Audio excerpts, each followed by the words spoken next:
أعوذ بالله من الشيطان الرجيم بسم الله الرحمن الرحيم۔ معزز حاضرین اور محترم ناظرین و سامعین، السلام علیکم ورحمۃ اللہ وبرکاتہ۔ آج ہماری سہ روزہ تقاریر کی آخری کڑی ہے۔ آپ کو یاد ہوگا کہ سب سے پہلے خطاب میں ہم نے قرآن کا فلسفہ شہادت سمجھا، قرآن مجید میں یہ اصطلاح کس معنی میں آئی ہے، اور اس کے ساتھ ہی امت مسلمہ کا فرض منصبی، وَكَذَلِكَ جَعَلْنَاكُمْ أُمَّةً وَسَطًا لِتَكُونُوا شُهَدَاءَ عَلَى النَّاسِ وَيَكُونَ الرَّسُولُ عَلَيْكُمْ شَهِيدًا۔ تو اللہ کے دین کو بالفعل قائم کرنے کے لیے، تاکہ نوع انسانی پر ایک ابدی حجت قائم ہو جائے کہ اللہ کا دین قابل عمل ہے، اسے قائم کیا جا سکتا ہے، اور یہ بہترین سماجی نظام ہے، پولیٹیکو سوشو اکنامک سسٹم اس سے بہتر آج تک چشم فلک نے نہیں دیکھا۔ یہ حجت قائم کرنے کے لیے جن حضرات نے اپنی جانوں کا نذرانہ پیش کر دیا، گویا کہ وہ اللہ کے گواہ قرار پائے، ان کے لیے لفظ شہید استعمال کیا گیا۔ دوسرے لیکچر میں آپ کو یاد ہوگا کہ ہم نے یہ بات سمجھنے کی کوشش کی کہ جب اللہ کا دین جزیرہ نما عرب میں قائم ہو گیا، اور گویا کہ ہم کہہ سکتے ہیں کہ انقلاب محمدی علی صاحب الصلاۃ والسلام کی تکمیل ہو گئی، تو جیسے کہ ہر انقلاب کے ساتھ ہوتا ہے، اس کے بعد کچھ کاؤنٹر ریولوشنری موومنٹ شروع ہوئی۔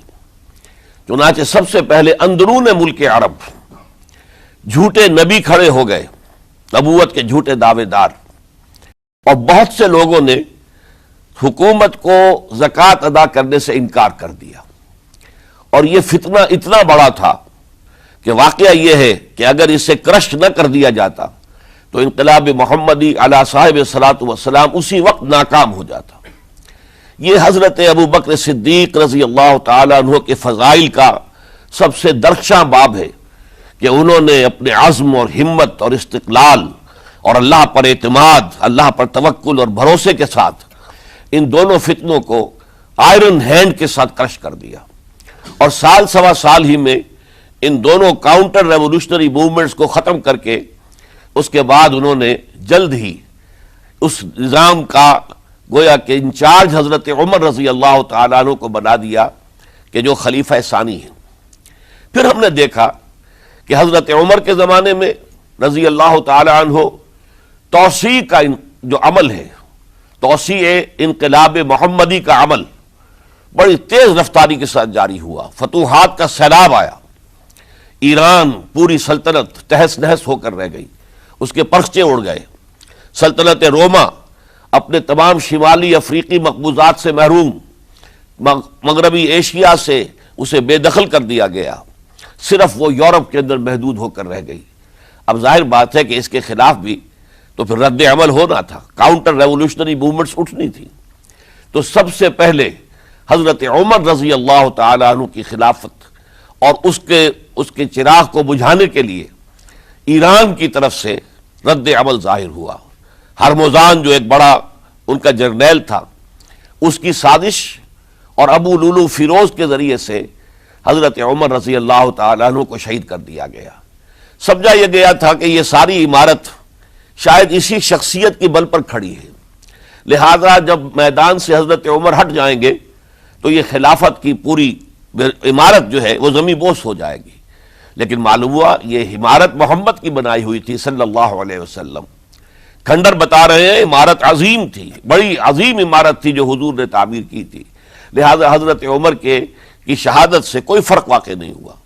حضرت عثمان رضی اللہ تعالیٰ عنہ آ گئے میدان میں، اور میں بتا چکا ہوں آپ کو کہ ان کے دور خلافت کے جو 12 سال ہیں، ان میں سے پہلے 10 سال بالکل حضرت عمر فاروق رضی اللہ تعالیٰ عنہ کی خلافت کے دور کی مثال ہے۔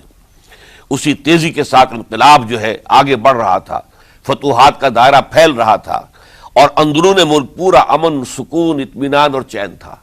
لیکن ان کی دور خلافت کے آخری دنوں میں اب یہودیوں کی طرف سے رد عمل اور ایک کاؤنٹر ریولوشنری موومنٹ عبداللہ ابن سبا کے ذریعے سے، کہ جس نے اسلام کا لبادہ اوڑھا اور منافقت کے پردے کے ساتھ وہ عالم اسلام میں داخل ہوا، اور اس نے چونکہ دیکھ لیا کہ پرانی چپقلش ہے، پرانی چشمک ہے جو قریش کے دو بڑے قبیلوں کے مابین یا دو بڑے گھرانوں کے مابین چلی آ رہی تھی، بنو ہاشم، بنو امیہ۔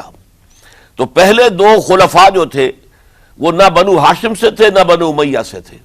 حضرت ابو بکر صدیق بنو تیم سے تھے، حضرت عمر بنی عدی میں سے تھے، لیکن حضرت عثمان اب بنو امیہ میں سے تھے۔ اس کو انہوں نے گویا کہ دکھتی رگ بنا کر پکڑا اور پروپیگنڈا شروع کیا کہ خلافت تو بنو ہاشم کا حق ہے، چونکہ حضور ہاشمی تھے صلی اللہ علیہ وسلم، تو گویا کہ عثمان غاصب ہیں رضی اللہ تعالی عنہ، بلکہ ان سے دونوں پہلو جو تھے حضرت عمر اور حضرت ابو بکر وہ بھی غاصب ہیں۔ اس کے ساتھ ہی فتنے کی مختلف شکلیں انہوں نے شروع کی۔ یہ الفتنۃ الکبریٰ کہلاتا ہے ہماری تاریخ میں، عظیم ترین فتنہ، جس کے نتیجے میں حضرت عثمان رضی اللہ تعالیٰ عنہ شہید ہو گئے۔ اور ان کی شہادت کے بعد اگرچہ خلافت حضرت علی رضی اللہ تعالیٰ عنہ کے ہاتھ میں آئی، لیکن یہ کہ باہمی خانہ جنگی کا وہ سلسلہ شروع ہوا جو حضرت علی کے دور خلافت جو 5 سالوں پر مشتمل ہے، اس کے دوران مسلسل خانہ جنگی رہی۔ ایک طرف شیعان علی تھے، دوسری طرف شیعان عثمان آ گئے، جو حضرت عثمان رضی اللہ تعالیٰ عنہ کے قتل کے قصاص کے مطالبے کو لے کر سامنے آئے۔ جنگ جمل ہوئی، ایک رات میں 10,000 مسلمان شہید ہوئے۔ جنگ صفین میں 74,000 مسلمان شہید ہوئے۔ جنگ نہروان میں پھر 4,000 مسلمان شہید ہوئے۔ یہ شہادتیں جو چل رہی تھی، یہ کس لیے چل رہی تھی کہ جو بھی عمارت خلافت کی قائم ہوئی تھی اب اسے قائم رکھا جائے، اغیار کی طرف سے جو سازشیں ہو رہی ہیں، جو حملے ہو رہے ہیں، اسے ختم کرنے کے لیے ان کا مقابلہ کیا جائے۔ تو یہ اور اس کا یہ دور ختم ہوتا ہے حضرت علی کی شہادت پر رضی اللہ تعالی عنہ۔ اور یہ بات نوٹ کر لیجئے کہ حضرت علی کو شہید کرنے والے وہ خارجی تھے۔ عبد الرحمن ابن ملجم خارجی طبقے سے تعلق رکھتا تھا، جو پہلے حضرت علی کے لشکر میں شامل تھے، لیکن جب حضرت علی نے رضی اللہ تعالی عنہ تحکیم اور ثالثی کی تجویز قبول کر دی تو وہ ناراض ہو گئے کہ اللہ تعالیٰ ہی ہے حاکم اور حکم، ان الحکم الا للہ، یہ انسانوں کو حکم کیوں بنا لیا گیا؟ اور اس میں اتنی شدت اختیار کی کہ وہ علیحدہ ہو گئے، اس لیے انہیں خوارج کہا گیا۔ انہوں نے رائے یہ قائم کر دی جو مسلمان کبھی کوئی گناہ کبیرہ کا ارتکاب کرے گا وہ کافر قرار پائے گا، جب کافر ہوگا تو گویا کہ مرتد ہے تو واجب القتل، اس کا مال، اس کی عزت سب مباح ہے۔ یہ ہمارا سب سے پہلا گمراہ ترین فرقہ تھا۔ انہی میں سے 3 افراد نے بیٹھ کر اسکیم بنائی کہ یہ 3 افراد ایسے ہیں کہ جن کو اگر میدان سے ہٹا دیا جائے تو شاید مسلمانوں کی باہمی خانہ جنگی ختم ہو جائے اور مسلمان پھر کسی ایک خلیفہ پر راضی ہو جائیں، اور یہ تینوں کافر ہیں، معاذ اللہ ثم معاذ اللہ۔ حضرت علی کافر ہیں، ان کو قتل کرنے کی ذمہ داری عبد الرحمن ابن ملجم نے لی۔ حضرت معاویہ قاتل ہیں، ان کے لیے کسی اور کو اسائن کیا گیا۔ عمرو بن العاص قاسم ہیں، ان کے لیے کسی اور کو اسائنمنٹ دی گئی۔ ہوا یہ کہ حضرت عمرو بن العاص وہ تو اس روز فجر کی نماز میں آئے نہیں، ان کی جگہ جو امام تھا وہ شہید کر دیا گیا۔ حضرت معاویہ رضی اللہ تعالی عنہ ان پر وار اوچھا پڑا، زخمی تو ہوئے لیکن یہ کہ پھر تندرست ہو گئے۔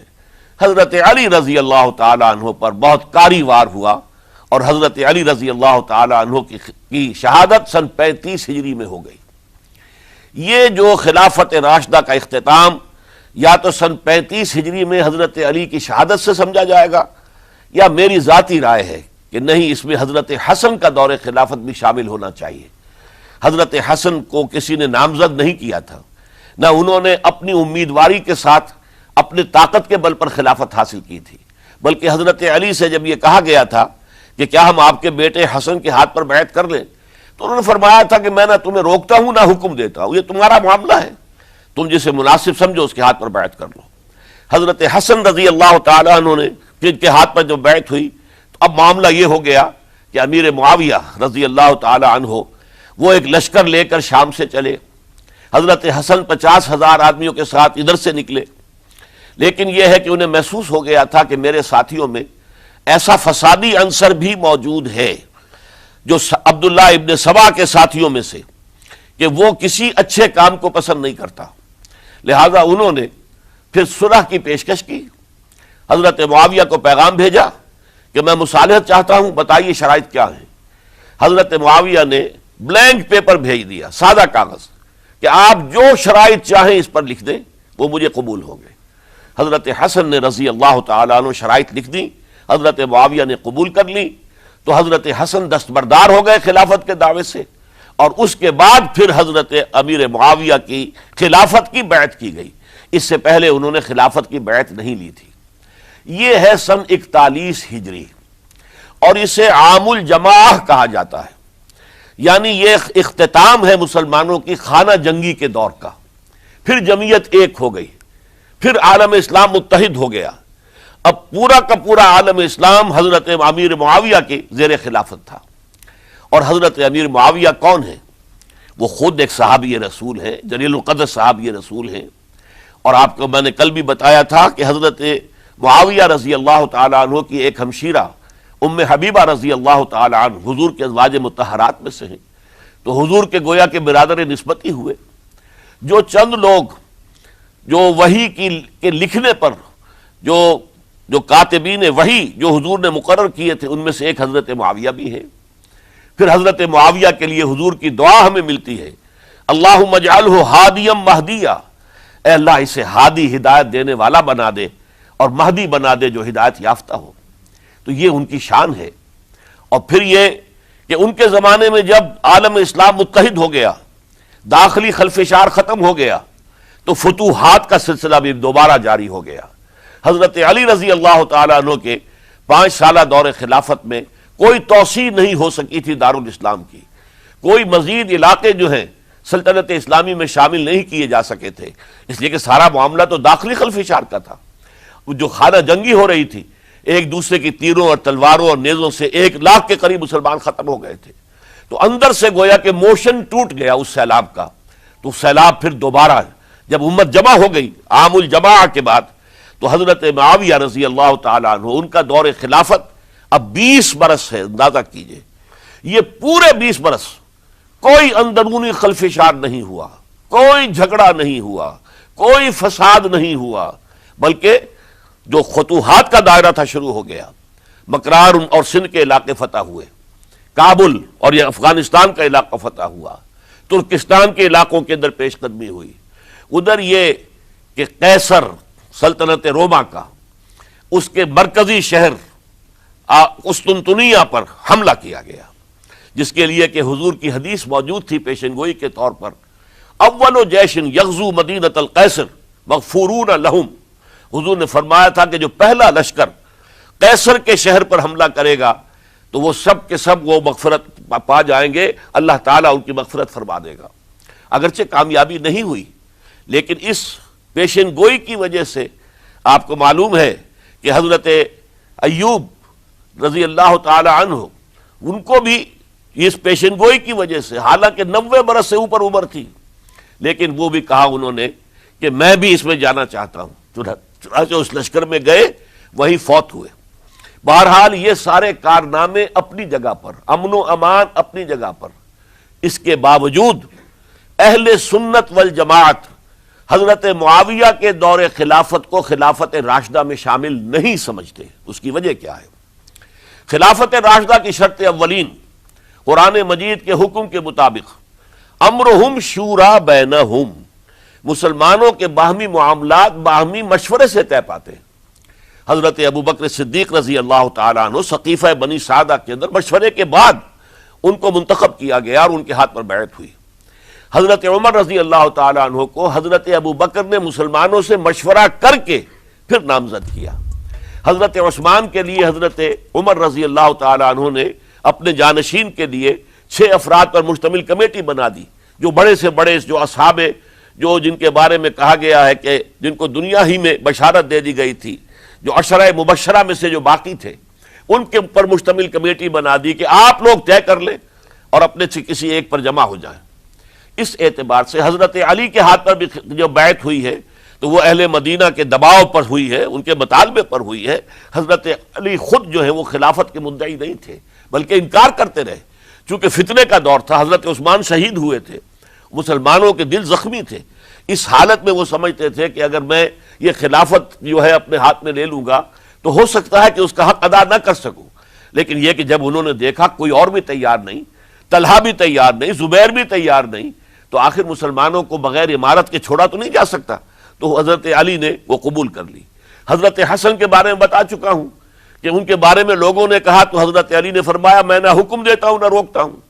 لیکن حضرت امیر معاویہ رضی اللہ تعالیٰ عنہ صحابی بھی ہیں، حضور کے قرابت دار بھی ہیں، کاتبین وحی میں سے بھی ہیں، پھر ان کا دور حکومت امن، سکون، اطمینان ہر طرح سے جو ہے 20 برس تک کوئی داخلی خلفشات نہیں ہوا، کوئی فساد نہیں ہوا، کوئی باہمی جنگ و جدل نہیں ہوا، بلکہ فتوحات کا دائرہ آگے بڑھا۔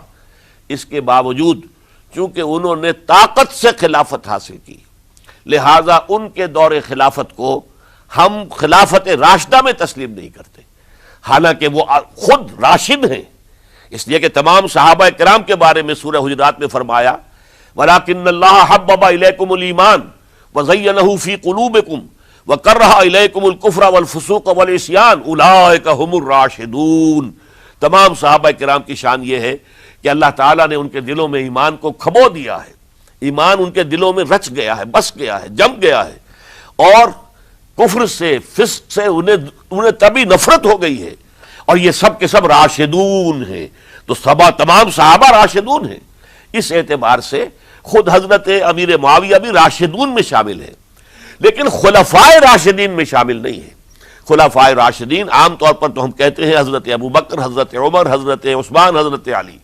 میں نے اپنی ذاتی رائے، حقیر سی رائے عرض کی ہے، اس میں حضرت حسن کا دور بھی شامل ہونا چاہیے 6 مہینے کا، تب وہ 30 برس پورے ہوتے ہیں، جو حدیث میں آیا ہے کہ خلافت جو ہے وہ 30 برس رہے گی، اس کے بعد ملوکیت شروع ہو جائے گی۔ تو ملوکیت کا پہلا قدم یہ تھا کہ حضرت معاویہ نے طاقت سے بزور خلافت حاصل کی، اس لیے ان کو خلیفہ راشد ہم نہیں کہتے۔ البتہ یہ ضرور ہے کہ ان کا دور بہت پرسکون دور تھا۔ البتہ جب 10 برس گزر گئے حضرت معاویہ کے دور حکومت کو، اب میں یہاں لفظ خلافت کی بجائے دور حکومت استعمال کر رہا ہوں، جو کہ خلافت راشدہ سے ذرا اس کا فرق واضح ہو جائے، تو اس وقت ایک اور صحابی، جلیل القدر صحابی مغیرہ ابن شعبہ رضی اللہ تعالی عنہ، وہ حضرت معاویہ کے پاس آئے اور انہوں نے یہ کہا کہ دیکھیے اگر آپ نے اپنے بعد اپنا جانشین نامزد نہ کیا تو ہو سکتا ہے پھر فسادات پیدا ہو جائے، پھر مختلف لوگ خلافت کا دعویٰ لے کر کھڑے ہو جائیں، پھر خانہ جنگی ہو جائے۔ 5 برس کی خانہ جنگی میں 1 لاکھ سے زیادہ مسلمان شہید ہو چکے ہیں، قتل ہو چکے ہیں، ہلاک ہو چکے ہیں۔ اب دوبارہ وہی دور نہ آ جائے، لہذا آپ اپنا جانشین نامزد کر دیجئے۔ امیر معاویہ ریلیکٹنٹ تھے، لیکن انہوں نے دلائل دیے، دلائل مضبوط تھے۔ انہوں نے کہا کہ اب کبار صحابہ دنیا سے رخصت ہو چکے، وہ جماعت کہ جن کی تربیت اور تزکیہ، جن کی تعلیم حضور نے خود کی تھی اور ان کو اندر سے پاک کر دیا تھا، ان کی نیتیں بالکل پاک ہو چکی تھی، کوئی نفسانیت ان میں نہیں رہی تھی، وہ جماعت تو اکثر و بیشتر اب ختم ہو چکی، فوت پا چکے، وفات ہو چکی۔ لہذا اب جو ہے اکثر و بیشتر نو مسلم ہیں جو بعد کے فتوحات کے ذریعے سے اسلام لائے ہیں، لہذا ان کے اندر نہ وہ پختگی ہے، نہ ان کے اندر وہ تقوی ہے، نہ تدین ہے، نہ اصول پرستی ہے۔ اسلام کی پوری تعلیمات جو ہیں وہ ان کے وجود کے اندر، ان کے شعور کے اندر گہری اتری ہوئی نہیں ہے، لہذا اب صورتحال وہ نہیں رہ سکے گی جو حضرت ابو بکر یا حضرت عمر یا حضرت عثمان یا حضرت علی کے زمانے میں تھی، لہذا آپ نامزد کیجئے۔ یہ بھی بتا دوں کہ مغیرہ ابن شعبہ کون تھے رضی اللہ تعالیٰ عنہ۔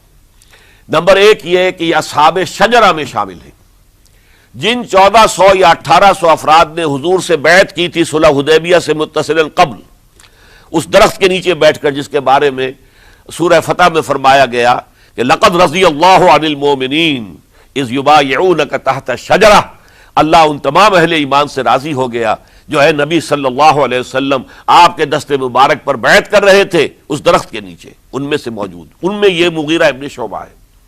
پھر مغیرہ ابن شعبہ وہ ہیں کہ حضرت علی اور امیر معاویہ ان کے درمیان جو خانہ جنگی ہوئی اس میں ہمیشہ حضرت علی کے ساتھ رہے، حضرت علی کے ہی وہ سپورٹر تھے، ان کے ساتھ تھے۔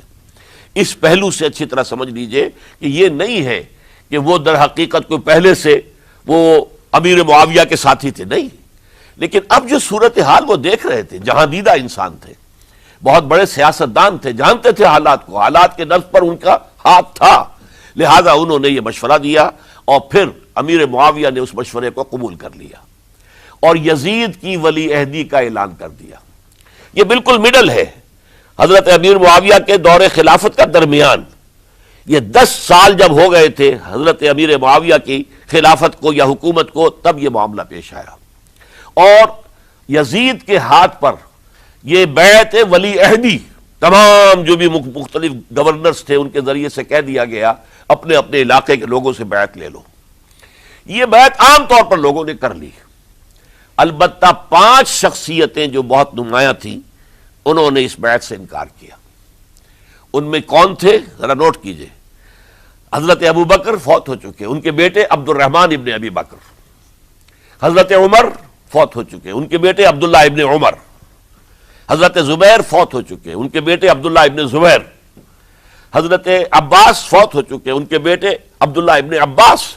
حضرت علی شہید ہو چکے، ان کے بیٹے حسین ابن علی رضی اللہ تعالی عنہم اجمعین۔ یہ 5 جو امت کے بہت بڑے 5 افراد کے گویا کے وہ چشم و چراغ تھے ان گھرانوں کے، انہوں نے انکار کیا، اور ان میں خاص طور پر عبد الرحمن ابن ابی بکر نے یہ جملہ کہا کہ تم چاہتے ہو کہ قیصر و کسریٰ کی سنت پر عمل کرو کہ باپ کے بعد بیٹا حاکم بن جائے، یعنی ایک قدم تو خلافت کا نظام پہلے ہی نیچے اتر چکا۔ مشاورت سے تو حضرت امیر معاویہ کا بھی جو نسب ہوا ہے وہ مشاورت سے نہیں ہوا۔ ایک درجے میں وہ جو اللہ تعالیٰ کے رسول نے عمارت بنائی تھی شاندار، اس خلافت کا جو سیاسی نظام تھا، اس میں ایک تو کڑی آ چکی زوال کی کہ ایک شخص نے طاقت کے ذریعے سے خلافت حاصل کر لی۔ اب اس کی اگلی کڑی لانا چاہتے ہو کہ قیصر و کسریٰ کے طریقے سے خاندان کے اندر، ایک قبیلے کے اندر یہ خلافت جو ہے یا حکومت جو ہے نسل بعد نسل، باپ کے بعد بیٹا اور بیٹے کے بعد پوتا، اس کو ہم کبھی گوارا نہیں کریں گے۔ حضرت امیر معاویہ بہت دانشمند انسان تھے، انہوں نے ان 5 حضرات پر کوئی تشدد نہیں کیا، کوئی جبر نہیں کیا، بلکہ رہنے دیا، ٹھیک ہے یہ بیعت نہیں کر رہے، ابھی تو بیعت ولی عہدی ہے، کوئی حرج نہیں، لہذا کوئی جھگڑا، کوئی اس وجہ سے کوئی فساد، اس بنا پر کوئی جنگ نہیں ہوئی۔ 10 سال گزر گئے، یعنی 10 سال تک یزید ولی عہد رہا ہے، 10 سال تک، اور اس سوائے ان 5 بڑی شخصیتوں کے جو پوری امت تھی، عوام الناس تھے، ان سب نے اسے قبول کیا۔ یہ صورتحال اب جب پیدا ہوئی جب حضرت امیر معاویہ کا انتقال ہو گیا، یہ سن 60 ہجری ہے، اب سوال پیدا ہوا کہ وہ ولی عہدی کی بیعت اب بیعت خلافت میں منتقل ہو جائے گی، لہذا پھر یہ ہوا کہ سب لوگوں سے، سب گورنروں کو لکھ دیا گیا تمام صوبوں کے اندر کہ اپنے اپنے لوگوں سے بیعت لے لو۔ ظاہر بات ہے کہ وہاں کوئی ریفرنڈم نہیں ہوتا تھا، کوئی ووٹ نہیں ہوتے تھے کہ اس کی پرچیاں ڈالی جا رہی ہوں، ایک ایک شخص سے رائے لینا نہیں ہوتی تھی، بلکہ اس وقت کی جمہوریت یہ تھی اور شورائیت یہ تھی کہ ڈفرنٹ کلینز ہیں، ڈفرنٹ فیملیز ہیں، ڈفرنٹ ٹرائبز ہیں، ان کے سردار، ان کے بڑے لوگ، ان کے اہم لوگ بیعت کر لیں تو گویا کہ سب کی بیعت ہو گئی۔ وہ ایک قبائلی نظام تھا، اور اس میں یہ نہیں تھا نظام کے ووٹ بنے ہوئے ہوں اور اس کی پرچیاں ڈالی جا رہی ہوں۔ تو تمام عالم اسلام نے گویا کہ بیعت قبول کر لی اب یزید کی بحیثیت خلیفہ۔ اب وہ جو 5 آدمی تھے ان میں سے ایک فوت ہو چکے تھے، حضرت عبد الرحمن ابن ابی بکر رضی اللہ تعالی عنہما، دونوں فوت ہو گئے، لیکن باقی 4 رہ گئے۔ ان 4 کو نوٹ کیجئے، اور یہ بڑا سینسٹیو ایشو ہے جس پر میں اب گفتگو کر رہا ہوں۔ ان 4 میں کون ہیں؟ عبداللہ ابن عباس، عمر میں سب سے بڑے وہ ہیں، اور ان کی شان یہ ہے کہ انہیں حبر الامہ کہا گیا ہے، امت کے سب سے بڑے عالم، اور قرآن مجید کے وہ سب سے پہلے مفسر ہیں۔ اصل جو جتنی بھی تفسیری روایات ہمیں ملتی ہیں حضرت عبداللہ ابن عباس کے شاگردوں سے، تابعین سے، لہذا ان کا بہت اونچا مقام ہے۔ حضرت عبداللہ ابن عمر، ان کا مقام بھی آپ کو معلوم ہے، حدیثوں کی کتنی بڑی تعداد ہے جو عبداللہ ابن عمر سے مروی ہے، اور اس کو سلسلۃ الذہب کی پہلی کڑی کہا جاتا ہے۔ روایت حدیث میں جو سنہری زنجیر ہے اس کا آغاز حضرت عبداللہ ابن عمر ہے۔ ایک طرف یہ دونوں ہو گئے، ان دونوں کی رائے کیا ہوئی؟ اگرچہ کام غلط ہوا ہے، یہ اس طریقے سے قیصر و کسریٰ کی روایت پر عمل کرنا غلط ہے، لیکن یہ اتنی بڑی غلطی نہیں ہے کہ اس کی وجہ سے باہمی جنگ و جدال ہو، خوریزی ہو، ایک دوسرے کی گردنیں کاٹی جائیں اور فتنہ و فساد پیدا کر دیا جائے۔ لہذا انہوں نے یزید کی بیعت کر لی۔ دو حضرات رہ گئے، یہ نسبتاً نوجوان ہیں، ان دونوں کی پیدائش ہجرت کے بعد ہوئی ہے۔ ہجرت کے بعد پہلا بچہ جو مہاجرین میں پیدا ہوا ہے وہ عبداللہ ابن زبیر ہے، بلکہ کچھ عرصے تک مہاجرین میں جب کوئی پیدائش نہیں ہوئی تو وہ مکے مدینے کے منافقین نے کہنا شروع کر دیا تھا کہ یہ یہاں کے کمزور ہو گئے، نامرد ہو گئے، ان کی اولاد اب چلے گی نہیں۔ تو عبداللہ ابن زبیر جب پیدا ہوئے، اور آپ کو معلوم ہونا چاہیے وہ حضرت ابوبکر صدیق کے نواسے ہیں، حضرت عائشہ صدیقہ کی ہمشیرہ حضرت اسما کے بیٹے ہیں عبداللہ ابن زبیر، اور زبیر بہت شجاع، بہت ہی بہادر انسان تھے۔ تو عبداللہ ابن زبیر کے اندر بھی وہی کیفیات تھیں۔ انہوں نے کہا نہیں، اس غلطی کو ہم برداشت نہیں کریں گے، خورزی ہوتی ہے تو ہو، لیکن ہم اسلامی نظام کو نیچے اترتا ہوا نہیں دیکھ سکتے۔ جیسے کبھی حضرت ابو بکر نے فرمایا تھا ایبدل الدین وانا حی، کیا دین میں ترمیم اور تنسیخ کر دی جائے گی؟ دین کو بدل دیا جائے گا، دین میں تحریف کر دی جائے گی جبکہ میں ابھی زندہ ہوں؟ میں جیتے جی یہ نہیں ہونے دوں گا۔ حضرت عبداللہ ابن زبیر کی یہ رائے ہوئی، وی ہیو ٹو چیلنج، ہم مقابلہ کریں گے، ہم اسے پیسیولی قبول نہیں کریں گے۔ انہوں نے بیعت سے انکار کیا اور مدینہ چھوڑ کر مکے جا کر حرم کے اندر پناہ گزین ہو گئے۔ یہی معاملہ حضرت حسین ابن علی رضی اللہ تعالی عنہما کا تھا، وہ بھی نہایت شجاع، نہایت جری، نہایت بہادر۔ انہوں نے بھی کہا کہ یہ غلط قیصر و کسریٰ کی روایت جو شروع ہو رہی ہے اسے ہم نے ریزسٹ کرنا ہے اور اسے ہم آگے نہیں چلنے دیں گے۔ ان پر بھی جب دباؤ ڈالا گیا کہ بیعت کرو تو وہ کچھ وقت مانگ کر، کہ دیکھیے میں ایسا شخص نہیں ہوں کہ تنہائی میں علیحدہ کمرے میں بیٹھ کر بیعت کروں، جب عمومی بیعت لوگے تم سب سے تو میں بھی آ جاؤں گا، اس وقت لوگ فیصلہ کریں گے۔ تو بس اس وجہ سے پھر وہ گورنر جو تھا اس وقت مدینے کا، اس سے اجازت لے کر آ گئے اور راتوں رات وہاں سے نکل کر وہ بھی مکے پہنچ گئے۔ تو اب یہ چار جو ہیں دو گروہوں میں تقسیم ہو گئے، 2+2۔ دو کی رائے یہ ہوئی کہ بات غلط ہے، لیکن اس کی بنا پر خوریزی، جنگ و جدال، جنگ آپس میں خوریزی کرنا یہ صحیح نہیں ہے، بلکہ مصلحت اس میں ہے کہ اس کو قبول کر لیا جائے۔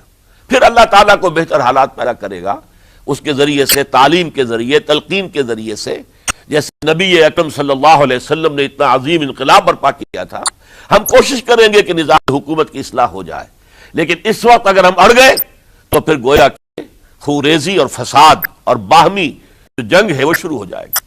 اور دو حضرات کی رائے ہوئی کہ نہیں، ہمیں ہر صورت میں ریزسٹ کرنا ہے، خوریزی ہوتی ہے تو ہو، ہمیں جانے دینی پڑتی ہے تو دیں گے، ہم شہادت قبول کریں گے، لیکن اس غلطی کو قبول نہیں کر سکتے۔ تو میں اس کے لیے عرض کر رہا ہوں، یہ تیسری شہادتوں کا جو دور شروع ہوا ہے، پہلا شہادتوں کا دور حضور کا دور، دین کو قائم کرنے کی جد و جہد میں جنہوں نے جانیں دی ہیں۔ دوسرا دور اس دین کے خلاف جو کاؤنٹر ریولوشنری موومنٹس آئی ہیں ان کو رفع کرنے کے لیے جانے دینا۔ ہزاروں صحابہ کی جانیں اس میں بھی گئی ہیں، وہ سیلمہ ابن کذاب ہو یا مانعین زکوٰۃ ہو، ان کے خلاف جو جہاد ہوا۔ پھر ظاہر بات ہے کہ حضرت عثمان رضی اللہ تعالیٰ عنہ کے بعد جو فساد ہوا، وہ شہادتیں کیا تھی؟ اس دین کے نظام کو قائم رکھنے کے لیے، انٹیکٹ رہے، دشمن اس کے اندر رکھنے ڈالنے میں کامیاب نہ ہو جائے۔ اب تیسرا دور وہ آ رہا ہے کہ جب کہ داخلی طور پر اس نظام خلافت کے اندر زوال شروع ہو رہا ہے، اس زوال کو روکنے کے لیے کہ وہ اپنی اصل جو خلافت کا نظام اللہ نے اور اس کے رسول نے دیا ہے اس کی بنیاد پر قائم رہے، لہذا ہم ریزسٹ کریں گے اس تبدیلی کو اور میدان میں آ کر مقابلہ کریں گے۔ یہ حضرت عبداللہ ابن زبیر رضی اللہ تعالی عنہما اور حسین ابن علی رضی اللہ تعالی عنہما، اب ان دونوں میں ایک اختلاف ہوا۔ حضرت عبداللہ ابن زبیر کی رائے یہ تھی کہ یہ مکہ ہے، یہ اللہ کا گھر ہے، یہ حرم ہے، اور یہاں کے لوگ بہت سے برے اثرات سے ابھی تک بچے ہوئے ہیں، پاک ہیں، لہذا ہمیں یہاں رہنا چاہیے۔ اس کو مرکز بنا کر ظاہر بات ہے اسی مکے سے محمد الرسول اللہ صلی اللہ علیہ وسلم نے دعوت شروع کی تھی، وہیں سے وہ پھیل کر جو ہے ایک عظیم انقلاب کی شکل اس نے اختیار کی تھی، ایک عظیم مملکت جو ہے حضور چھوڑ کر گئے تھے۔ تو ہمیں مکے میں رہ کر ہی اپنی تحریک شروع کرنی چاہیے، لیکن ادھر حضرت علی کے پاس پیغام آ رہے تھے کوفے سے۔ کوفہ چونکہ حضرت حسین کے پاس پیغام آ رہے تھے کوفے سے، چونکہ کوفے کو حضرت علی نے دارالخلافہ بنا لیا تھا، اور وہاں سمجھا جاتا تھا کہ حضرت علی کے ہمدرد اور حضرت شیعان علی جنہیں ہم کہیں، ان کے ساتھی ہم خیال یہ لوگ ہیں کثرت کے ساتھ، اور وہاں سے اب خطوط کا تانتا شروع ہو گیا، آپ یہاں آئیے، ہم بےتاب ہیں، آپ کا استقبال کریں گے، آپ کے ہاتھ پر بیعت کریں گے، تاکہ یہ جو قیصر و کسریٰ کی سنت شروع ہو رہی ہے اس کو روکا جا سکے۔ وہ تانتا بنا ہوا ہے خطوط کا۔ تو حضرت حسین رضی اللہ تعالیٰ عنہ نے فیصلہ کر لیا کہ میں کوفے جاؤں گا۔ حضرت زبیر روکتے رہ گئے کہ نہیں، کوفیوں پر اعتماد نہ کیجیے، یہ زبانی کلامی ساتھ دیتے ہیں، جب ڈنڈا چلتا ہے تو پھر یہ ہٹ جاتے ہیں میدان سے، ان پر اعتماد نہ کریں آپ، لہذا یہی مکے میں رہیے اور ہم دونوں مل کر ایک بڑی طاقت بن جائیں گے، اور یہ مکہ جو ہے ہمارے لیے حصار ہے، یہ ہمارے لیے پناہ گاہ ہے، یہاں سے اس دعوت کا آغاز کیا جائے۔ اب یہ افسوس ہے، اسے اللہ کی مشیت سمجھا جائے، اللہ کی مرضی ہے، جو کچھ ہوتا ہے وہ تو بے اذن رب ہوتا ہے، اللہ اپنی مصلحتوں سے ہم سے زیادہ واقف ہے، ہم تو نہیں سمجھ سکتے۔ حضرت حسین نے فیصلہ کیا اور ڈٹ گئے اس فیصلے پر کہ میں کوفے جاؤں گا۔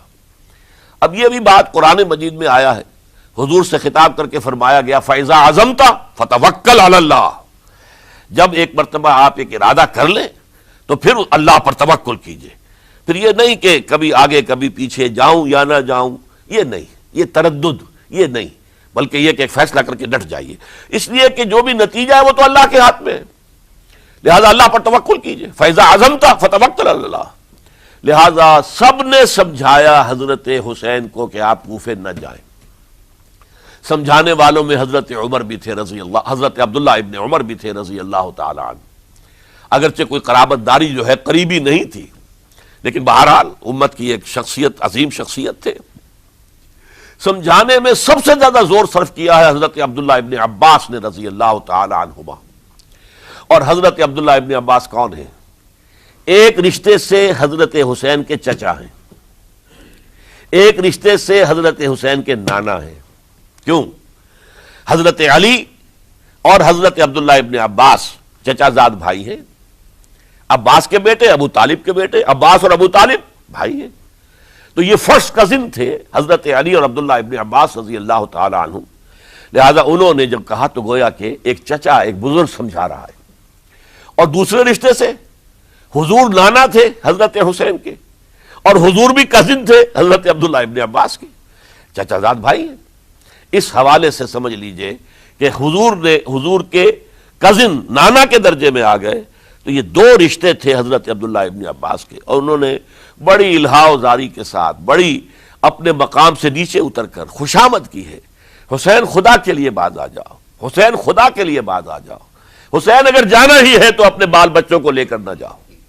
جس طریقے سے تمہارے باپ حضرت علی رضی اللہ تعالیٰ عنہ کو کوفہ کے اندر ذبح کر دیا گیا، کہیں ایسا نہ ہو کہ تمہیں بھی تمہارے بال بچوں کے سامنے ذبح کر دیا جائے، باز آ جاؤ۔ لیکن حضرت حسین اب اللہ کی طرف سے ان کے دل میں ایک ارادہ پختہ ہو چکا تھا، اور انہوں نے حضرت مسلم بن عقیل کو بھیجا تھا کہ جاؤ میری طرف سے کوفے والوں سے بیعت لے اور پھر مجھے اطلاع دو۔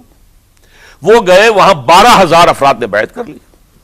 اب ان کا خط آ گیا کہ یہاں تو فضا بالکل ہموار ہے، اتنے لوگوں نے بیعت کی ہے، باقی بھی جیسے ہی آپ سامنے آ جائیں گے سب بیعت کر لیں گے، لہذا یہاں پر وہ ریزسٹنس کے لیے گویا کہ ہمارے پاس طاقت اس کوفے کے اندر بہت مضبوط طاقت ہوگی کہ ہم یزید کی حکومت کے خلاف ریزسٹ کر سکیں۔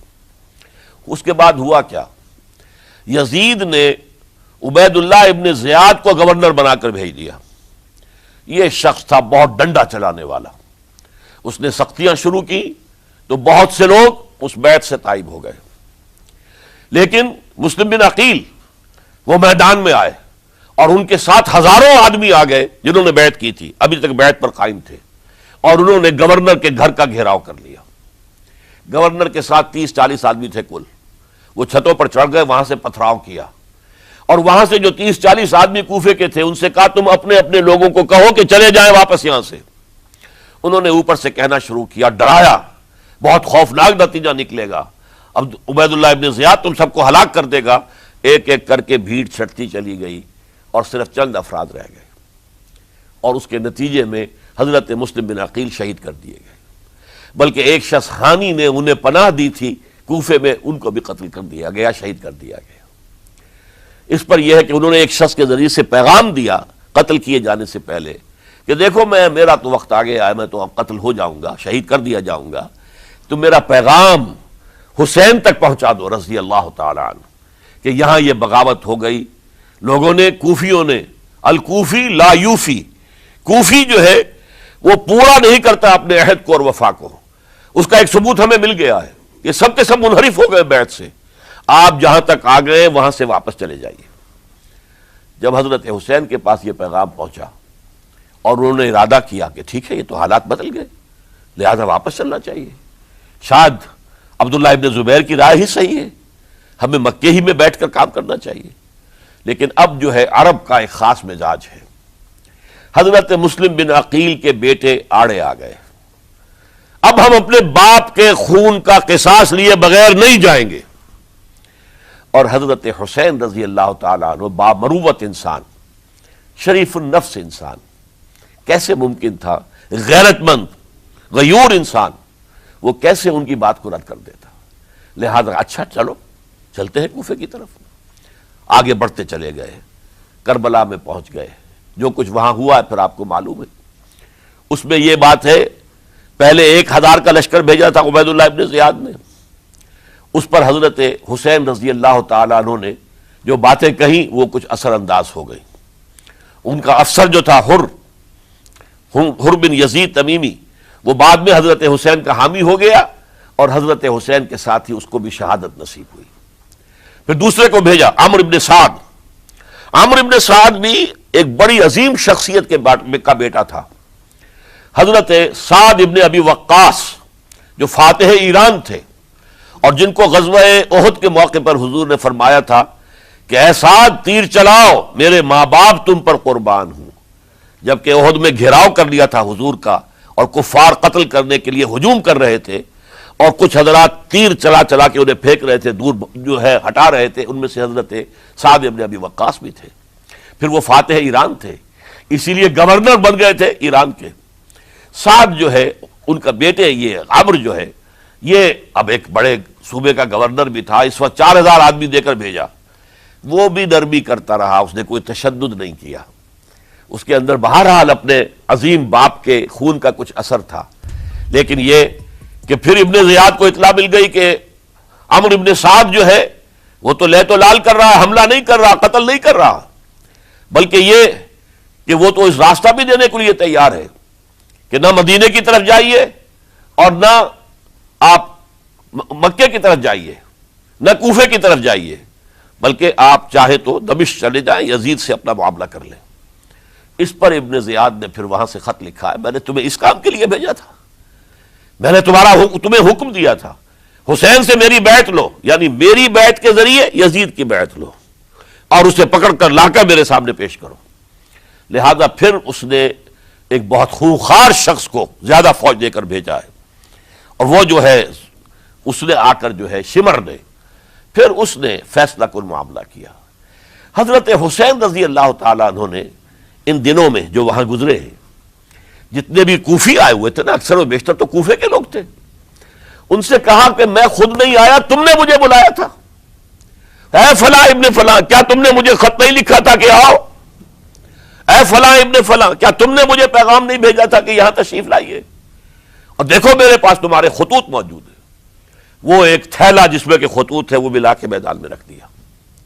یہ حضرت حسین رضی اللہ تعالیٰ عنہ کی شرافت اور اپنی صاف دلی، کوئی اس کے اندر عیاری نہیں تھی ان کے اندر، معاذ اللہ ثم معاذ اللہ، لیکن یہ کہ اس کا نتیجہ اچھا نہیں نکلا. نتیجہ کیا نکلا؟ اب انہیں پتا چل گیا کوفیوں کو اگر اب حسین زندہ دمشق پہنچ گئے یزید کے پاس تو یہ ہم سب کا بھاڑا پھوڑ دیں گے، ہماری شامت آ جائے گی، لہذا اب تو کسی صورت انہیں زندہ نہیں رہنے دینا. یہ ایک بڑا اہم واقعہ، نوٹ کر لیجئے اس کو، اس لیے کہ حضرت حسین نے ایک ایک کا نام لے کر اے فلاں ابن فلاں، اے فلاں ابن فلاں، اے فلاں ابن فلاں، کیا تم نے خط نہیں لکھا تھا؟ کیا تمہارا پیغام نہیں تھا؟ اب انہوں نے دیکھا کہ یہ بھانڈا اگر یزید کے ہاں جا کر پھوڑ دیا گیا تو پھر ہماری خیر نہیں ہوگی. یہی وجہ ہے حضرت حسین کو شہید کرنے کے بعد، یہ نوٹ کر لیجئے، 72 آدمی تھے کل، جس کو کہہ لیں لشکر حضرت حسین کا رضی اللہ تعالیٰ عنہ. ان میں سے 20 خاندان بنی ہاشم کے چشم و چراغ تھے. وہ بڑی بہادری سے لڑے ہیں، بڑی بہادری سے لڑے، ایک ایک نے لڑ کر جان دی ہے، بہت سو کو مارا ہے. یقاتلون فی سبیل اللہ فیقتلون ویقتلون، قتل کر بھی رہے تھے، قتل ہو بھی رہے تھے، ایک ایک کر کے قتل ہو رہے تھے، شہید ہو رہے تھے. 20 جو ہے خاندان بنی ہاشم میں سے شہید ہوئے ہیں. حضرت حسین رضی اللہ تعالیٰ عنہ کا ایک بہت ہی انفنٹ چھوٹا بچہ وہ بھی شہید ہوا ہے. باقی سب مرد، تمام مرد، سوائے ایک حضرت حسین کے بیٹے حضرت علی بن حسین زین العابدین کہلائے بعد میں، وہ بیمار تھے، وہ جنگ میں حصہ نہیں لے سکتے تھے، وہ بچ گئے صرف. اچھا، حضرت حسین شہید ہو گئے. یہ ہے 10 محرم الحرام سن 61 ہجری. کیا مطلب ہے؟ حضور کے انتقال کے ٹھیک 50 برس بعد، سن 11 ہجری میں حضور کا انتقال، اور سن 61 ہجری میں حضور کے نواسے اور جن کے بارے میں حضور نے فرمایا سیدہ شباب اہل الجنہ، حضرت حسین شہید کر دیے گئے. اور اس کے بعد اس لشکر نے خیموں کو آگ لگا دی. یہاں نکتہ سمجھ لیجئے، آگ کیوں لگائی؟ انہیں معلوم تھا ہمارے خلاف ڈاکومنٹری پروف موجود ہے وہاں پر، وہ ہمارے خطوط کے تھیلے وہاں موجود ہیں، اگر وہ باقی رہ گئے تو ہماری شامت آ جائے گی، ہمیں کون بچائے گا؟ ورنہ ظاہر بات ہے کہ اگر تو وہ دشمنی کے انداز میں بات ہوتی تو خواتین کی بھی بے حرمتی کی گئی ہوتی، لیکن نہیں، کسی نے، ظاہر بات ہے کہ خانوادہ نبوت کہ کسی خاتون کی بے حرمتی نہیں کی، قطعاً نہیں کی، قطعاً نہیں کی، قطعاً نہیں کی. لیکن خیمے جلانا ان کی ضرورت تھی تاکہ وہ ریکارڈ جو ہے ان کا وہ تلف ہو جائے، سارے خطوط جو ہیں وہ جل جائیں تاکہ ان کے خلاف ثبوت باقی نہ رہے. یہ عظیم سانحہ کربلا ہے. اب چونکہ یہ ہماری تاریخ کے ان واقعات میں سے ہے جس پر بہت کچھ اختلافات ہیں، مختلف گروہوں کی تعبیرات بہت مختلف ہیں. ایک طرف اہل تشیع کا اپنا بیان ہے، دوسری طرف اہل سنت کا ایک اجماعی بیان ہے، تیسری طرف کچھ ایسے لوگ پیدا ہو گئے ہیں جو حضرت حسین رضی اللہ تعالیٰ عنہ پر الزام لگا رہے ہیں اہل سنت میں سے کہ وہ تو حکومت کے طالب تھے، اقتدار کے خواہشمند تھے، واجب القتل تھے. معاذ اللہ ثم معاذ اللہ ثم معاذ اللہ. حضرت حسین اگرچہ صغار صحابہ میں سے تھے، یعنی حضور کی حیات طیبہ میں ابھی چھوٹے بچے تھے، لیکن ان کا شمار صحابہ میں ہے.